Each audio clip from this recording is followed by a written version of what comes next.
रहता था जिसमें एक आदमी सौरभ, उसकी पत्नी सीमा, अपनी एक सुंदर सी 11 साल की बेटी गरिमा के साथ रहते थे। गरिमा दिखने में बहुत सुंदर थी।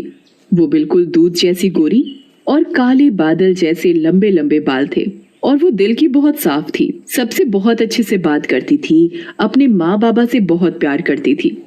सारे मोहल्ले वाले गरिमा की तारीफ करते रहते थे। एक दिन गरिमा अपने बाबा से जिद करने लगी। बाबा बाबा मुझे कहीं बाहर लेकर चलो ना, मुझे कहीं बाहर घूमने जाना है। अच्छा, तो मेरी प्यारी सी बेटी को बाहर घूमने जाना है। अच्छा बताओ, कहाँ जाना है? हाँ बाबा, मुझे कहीं बर्फ वाली जगह लेकर चलो।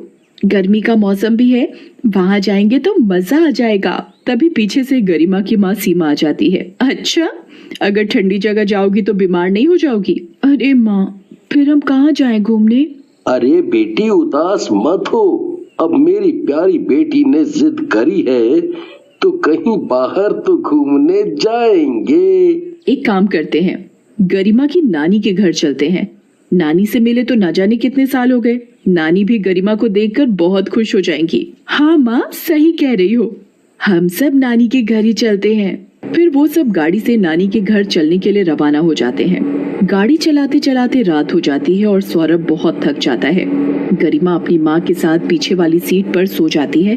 तभी गाड़ी का संतुलन बिगड़ जाता है और उन सब का एक्सीडेंट हो जाता है और सब बेहोश हो जाते हैं। कुछ लोग उन सभी को हॉस्पिटल में भर्ती करा देते हैं। तभी सौरभ और गरिमा तो ठीक हो जाते हैं, पर सीमा की हालत बहुत बिगड़ जाती है। सौरभ और गरिमा बहुत घबरा जाते हैं। बाबा बाबा, मुझे बहुत डर लग रहा है। माँ ठीक तो हो जाएगी ना? हाँ बेटा, तुम चिंता मत करो, तुम्हारी माँ ठीक हो जाएगी। तभी डॉक्टर आता है। सौरभ भाई साहब, जरा आना हमारे साथ। सौरभ गरिमा को वेटिंग रूम में बिठाकर डॉक्टर के साथ अकेले में बात करने चला जाता है। माफ कीजिएगा सौरभ भाई साहब, हम आपकी पत्नी को बचा नहीं सके। कि क्या? ये क्या कह रहे हैं आप? अब क्या होगा? इतना कहकर डॉक्टर अपने ऑफिस में चला जाता है और सौरभ के पास गरिमा को सब कुछ बताने के अलावा कोई रास्ता नहीं बचा था। बेटी गरिमा, अब तुम्हारी माँ नहीं रही।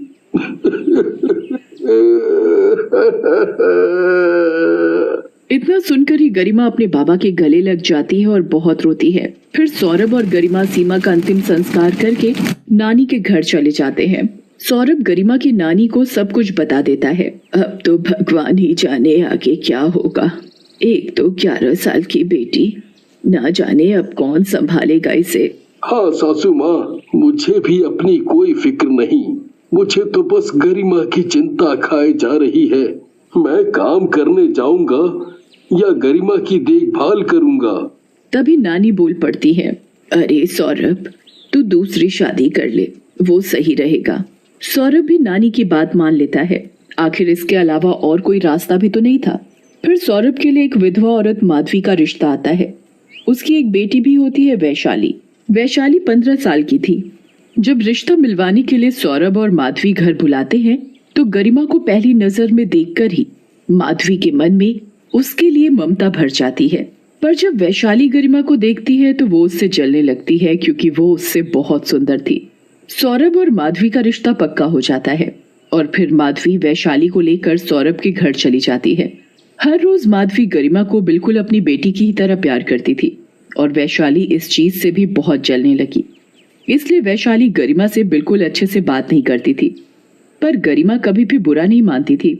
उसे विश्वास था कि वो दोनों कभी न कभी तो प्यार से रहेंगे। जब गरिमा और वैशाली दोनों मिलकर स्कूल जाते थे तब भी सारे बच्चे उन दोनों की बराबरी करने लगते कि गरिमा तो वैशाली से ज्यादा सुंदर है, ये तो उसकी बहन लगती ही नहीं। ये बातें सुनकर वैशाली बहुत गुस्से में आ जाती है। ये मेरी बदकिस्मती है जो मुझे तुम जैसी बहन मिली। गरिमा बहुत उदास हो जाती है और ये बात किसी को नहीं बताती। एक दिन वैशाली जब गरिमा को सोता हुआ देखती है तो वो कैंची लेकर गरिमा के पास जाती है और उसके सारे बाल काट देती है। जब गरिमा उठती है तो देखती है कि उसके सारे कटे हुए बाल बिखरे हुए होते हैं। मेरे बाल, ये कैसे हुआ? मैंने काटे तेरे बाल। बड़ा घमंड था ना तुझे अपने बालों पर। ले, अब तेरा घमंड चूर चूर हो गया। पीछे से माधवी सब सुन लेती है और वैशाली को बहुत डांटती है, पर इस बात का गरिमा को बिल्कुल भी बुरा नहीं लगता। माँ, आप दीदी को कुछ मत कहिए, ये बाल ही तो थे, फिर आ जाएंगे। देख अपनी बहन को, तुझसे छोटी है पर तुझसे कितनी ज्यादा समझदार है, कुछ सीख अपनी बहन से। ये बात सुनकर वैशाली को गरिमा से और नफरत होने लगती है। एक रात को वैशाली को गरिमा के ऊपर इतना गुस्सा आता है कि वो उसे जान से मारने की योजना बना लेती है। अगली सुबह, गरिमा गरिमा जल्दी मेरे पास आ, मुझे तुम्हें कुछ दिखाना है। क्या हुआ दीदी, क्या दिखाना है तुम्हें? अरे जल्दी चलो, मैंने वहाँ पहाड़ी के पास बड़ा सुंदर इंद्रधनुष बनता हुआ देखा। अच्छा दीदी रुको, मैं आती हूँ। वैशाली गरिमा को पहाड़ के पास ले जाती है। दीदी बताओ ना, कहाँ है वो इंद्रधनुष?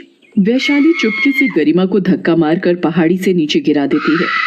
वैशाली घर जाकर चिल्लाते चिल्लाते माधवी को पुकारती है। माँ माँ, वो क्या, वो बोलना क्या हुआ? माँ वो गरिमा पहाड़ी से गिर गई। क्या? ये क्या कह रही है? गरिमा पहाड़ी से कैसे गिरी, बता। माँ वो गरिमा खेलते खेलते पहाड़ी से गिर गई।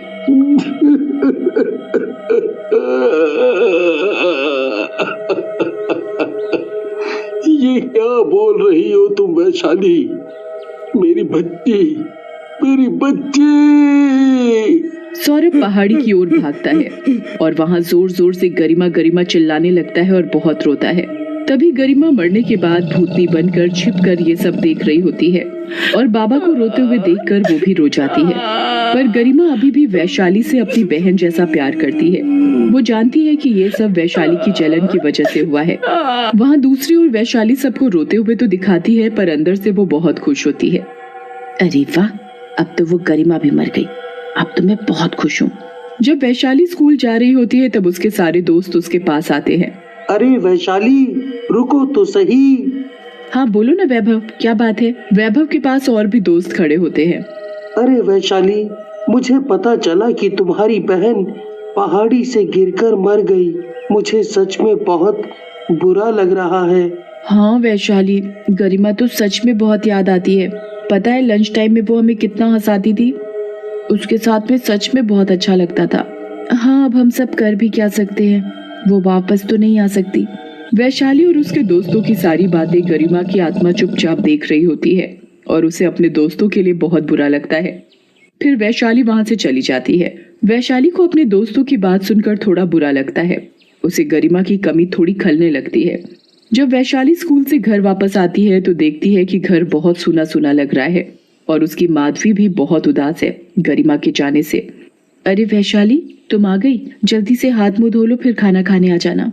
वैशाली को फिर से थोड़ा सा गरिमा के लिए बुरा लगता है। फिर वैशाली खाना खाकर सोने चली जाती है।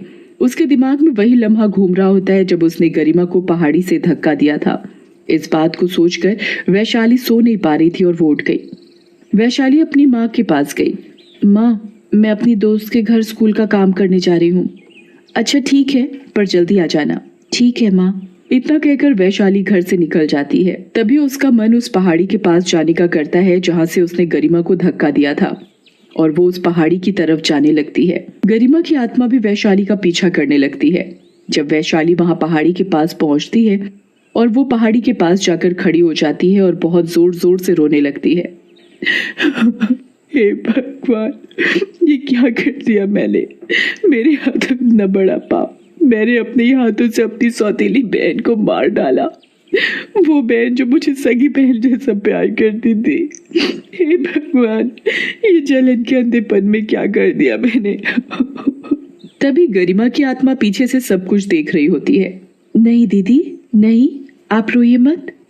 ठीक है, अब मैंने ठान लिया है अपनी गलती का पश्चाताप करने और बहन से माफी मांगने के लिए मैं अपनी बहन गरिमा के पास जा रही हूँ। और तभी वो पहाड़ी से गिरने वाली होती है। तभी गरिमा की आत्मा अपनी पूरी शक्ति लगाकर वैशाली को पकड़ लेती है और उसे ऊपर खींच लेती है। वैशाली गरिमा की आत्मा को देखकर बहुत चौंक जाती है। तुम यहाँ बहन, मेरी बहन, मुझे माफ कर दो। मैंने तुम्हारे साथ बहुत गलत किया, मुझे माफ कर दो। ओह दीदी आप मत रोइए, आपने तो जाते जाते मुझे इतनी बड़ी खुशी दी है। अभी मैं यहाँ दर बदर इसलिए भटक रही थी क्योंकि मुझे शांति नहीं मिली थी, पर अब मिल चुकी है। ओह गरिमा, आज तुमने ये बता दिया कि सौतेली बहन का प्यार भी सगी बहनों जैसा हो सकता है, जो मरते दम तक नहीं जाता। इसके बाद गरिमा की आत्मा गायब हो जाती है और वैशाली खुश होकर अपने घर चली जाती है।